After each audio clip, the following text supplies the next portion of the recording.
నా దారి రహదారి, నా దారికొస్తే ఓకే, లేదంటే వాయింపు తప్పదు. ఇలా మిత్రదేశం శత్రుదేశం అని కూడా చూడకుండా ప్రపంచ దేశాలను హెచ్చరిస్తున్నారు అమెరికా అధ్యక్షుడు డొనాల్డ్ ట్రంప్. ఆయన ప్రస్తుతం సుంకాల విధింపులో బిజీగా ఉన్నారు. ఆగస్టు 1 లోపు ట్రేడ్ డీల్ కుదిరితే ఓకే, లేదంటే సుంకం విధించడం ఖాయమన్నారు. భారత్తో వాణిజ్య చర్చలు కొనసాగుతున్నాయని, డీల్ కుదరకపోతే గరిష్టంగా 25% సుంకం విధిస్తామని ట్రంప్ చెప్పుకొచ్చారు. ఏ రెండు దేశాల మధ్యనైనా టారిఫ్ ఒకే రకంగా ఉండాలి అన్నది ట్రంప్ వాదన. దిగుమతులపై అధికంగా సుంకాలు వసూలు చేస్తూ అదే దేశానికి ఎగుమతయ్యే ఉత్పత్తులపై సుంకాలు తక్కువగా ఉండాలని కోరుకోవడం న్యాయం కాదు అంటున్నారు ట్రంప్. ప్రపంచ దేశాలను శాసించాలనుకునే అమెరికా అదే ధోరణితో మరో అడుగు ముందుకు వేస్తోంది. మా మాట విని మాతో ఒప్పందాలు కుదుర్చుకోకపోతే ఖబర్దార్ అని హెచ్చరిస్తున్నారు ఆ దేశ అధ్యక్షుడు డొనాల్డ్ ట్రంప్. తమతో వాణిజ్య ఒప్పందాలు కుదుర్చుకోని దేశాలపై కనీస సుంకం 15% నుంచి 20% వరకు ఉండొచ్చని వార్నింగ్ ఇచ్చారు. సుంకాల విధింపునకు సంబంధించి ఆగస్టు 1 డెడ్లైన్ సమీపిస్తున్న తరుణంలో ఈ కామెంట్స్ ప్రాధాన్యాన్ని సంతరించుకున్నాయి. అమెరికాతో వాణిజ్య ఒప్పందం కుదుర్చుకోని దేశాల నుంచి వచ్చే దిగుమతులపైన గంపగుత్తుగా 15 నుంచి 20% మేర సుంకాలు విధిస్తామని హెచ్చరించారు డొనాల్డ్ ట్రంప్.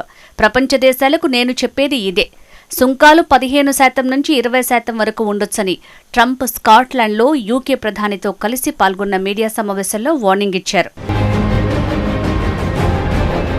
అయితే గతంలో ట్రంప్ కనీస సుంకాన్ని 10%గా నిర్ణయించారు. అంతకుముందు కామర్స్ సెక్రటరీ హవర్డ్ లట్నిక్ కూడా స్పందిస్తూ చిన్న దేశాలపై 10% సుంకం మాత్రమే విధిస్తామని చెప్పుకొచ్చారు. లాటిన్ అమెరికా దేశాలు, కరేబియన్ దేశాలు, ఆఫ్రికాలోని పలు ఇతర దేశాలకు 10% సుంకం వర్తిస్తుందని ఆయన తెలిపారు. అయితే తాజా ప్రకటనలో ఆ దేశ అధ్యక్షుడు డొనాల్డ్ ట్రంప్ రూటు మార్చారు. వాణిజ్య ఒప్పందాలు కుదుర్చుకోని దేశాలన్నింటిపై ఒకే సుంకం విధిస్తామని హుకుం జారీ చేశారు. తాజా హెచ్చరికతో చిన్న దేశాలపై పెనుభారం పడనుందన్న ఆందోళన ప్రపంచవ్యాప్తంగా నెలకొంది. అయితే కనీసం సుంకం 10%గానే ఉంటుందని అనేక దేశాలు ఆశించాయి. కానీ డొనాల్డ్ ట్రంప్ తాజా ప్రకటనతో ఈ ఆశలపై నీళ్లు చల్లినట్టయిందన్న ఆవేదన చిన్న దేశాల్లో వ్యక్తమవుతోంది. అమెరికా అధ్యక్షుడు ట్రంప్ గతంలో ప్రకటించిన డెడ్లైన్ ఆగస్టు 1తో ముగుస్తుంది. ఈ నేపథ్యంలో భారత్ సహా పలు దేశాలు అమెరికాతో వాణిజ్య ఒప్పందంపై చర్చలు జరుగుతున్నాయి. డెడ్లైన్ సమీపిస్తున్నందున ఎక్కువ డీల్స్ చేసుకోవాలన్న ఒత్తిడి తమపై ఏమీ లేదని ట్రంప్ ప్రభుత్వ వర్గాలు చెబుతున్నాయి. ఇక అమెరికాతో చర్చలు జరుపుతున్న బృందానికి భారత్ తరపున రాజేష్ అగర్వాల్ నేతృత్వం వహిస్తున్నారు. ప్రస్తుతం భారత బృందం వాషింగ్టన్లో చర్చలు కొనసాగిస్తోంది. అమెరికాకు జపాన్ ఎగుమతి చేసే ఉత్పత్తులపై ట్రంప్ గతవారం 15% సుంకాన్ని ప్రకటించారు. ఇండోనేషియాపై 16% సుంకాన్ని విధించారు. ఇక బ్రెజిల్పై ఏకంగా 40%, లావోస్పై 50% సుంకాన్ని ప్రకటించారు. ఈ నేపథ్యంలో వాణిజ్య చర్చలపై ప్రపంచవ్యాప్తంగా ఆసక్తి వ్యక్తమవుతోంది. భారత్తో వాణిజ్య ఒప్పందం ఇంకా కుదరలేదని అమెరికా అధ్యక్షుడు ట్రంప్ స్పష్టం చేశారు. ప్రస్తుతం ఇరు దేశాల మధ్య చర్చలు జరుగుతున్నట్లు చెప్పారు. ఒకవేళ వాయిదా గడువు ఆగస్టు 1లోపు ఒప్పందం కుదరకుంటే గరిష్టంగా 25% సుంకాలు విధించే అవకాశం ఉందని హెచ్చరించారు. వైట్ హౌస్లో మీడియాతో డొనాల్డ్ ట్రంప్ ఈ విషయంపై క్లారిటీ ఇచ్చారు. భారత్తో వాణిజ్య ఒప్పందం ఇంకా ఫైనల్ కాలేదన్నారు. అయితే 20 నుంచి 25% సుంకాలు విధించే ఆలోచనలో ఉన్నట్టు తెలిపారు. భారత్ తమకు మంచి మిత్రదేశమన్నారు. అయితే ఇతర దేశాలతో పోలిస్తే ఇండియా తమపై భారీగా సుంకాలు విధించిందని వివరించారు.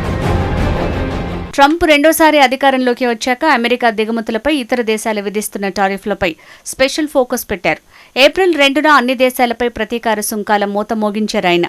ఆయా దేశాలు అమెరికాపై విధిస్తున్న సుంకాల్లో ఏకంగా 50% విధించారు. భారత్పై 26% టారిఫ్లు విధిస్తున్నట్లు ట్రంప్ ప్రకటించారు. అనంతరం ఆయా దేశాలతో వాణిజ్య ఒప్పందాలను కుదుర్చుకునేందుకు 90 రోజుల పాటు తాత్కాలికంగా వాయిదా వేశారు. అప్పటిదాకా అన్ని దేశాలపై 10% సుంకాలు విధించారు. అనంతరం ఆ గడువు ముగియటంతో ఆగస్టు 1 వరకు పొడిగించారు. ఆ గడువు ఇంకా 2 రోజులే మిగిలి ఉంది. భారత్ పాకిస్తాన్ మధ్య యుద్ధాన్ని తానే ఆపానని అమెరికా అధ్యక్షుడు ట్రంప్ మరోసారి ప్రకటించుకున్నారు. తాను అమెరికా అధ్యక్షుడిగా గెలవకపోయి ఉంటే ప్రస్తుతం ప్రపంచంలో 6 యుద్ధాలు జరుగుతుండేవని వివరించారు. స్కాట్లాండ్లో బ్రిటన్ ప్రధాని కీర్ స్టార్మర్తో చర్చల అనంతరం ట్రంప్ మీడియాతో చిట్చాట్ నిర్వహించారు. నేను లేకపోయి ఉంటే ఈ రోజున 6 ప్రధాన యుద్ధాలు జరుగుతుండేవని చెప్పారు. భారత్ పాక్ మధ్య యుద్ధం కొనసాగుతుండేదని తెలిపారు. వాణిజ్య సుంకాలను అస్త్రంగా చేసుకుని థాయిలాండ్, కంబోడియా మధ్య యుద్ధాన్ని ఆపించింది తానేనని చెప్పుకొచ్చారు Trump. Rwanda, democratic republic of Congo మధ్య శాంతి ఒప్పందం కుదుర్చానన్నారు. సెర్బియా, కొసావో మధ్య ఘర్షణ తలెత్తకుండా చూసింది తానేనన్నారు. చివరికి గాజాకు సహాయంగా అమెరికా చాలా ధనం పంపించిందని తెలిపారు. కానీ హమాస్ దాన్ని అపహరించిందని తీవ్ర వ్యాఖ్యలు చేశారు డొనాల్డ్ ట్రంప్.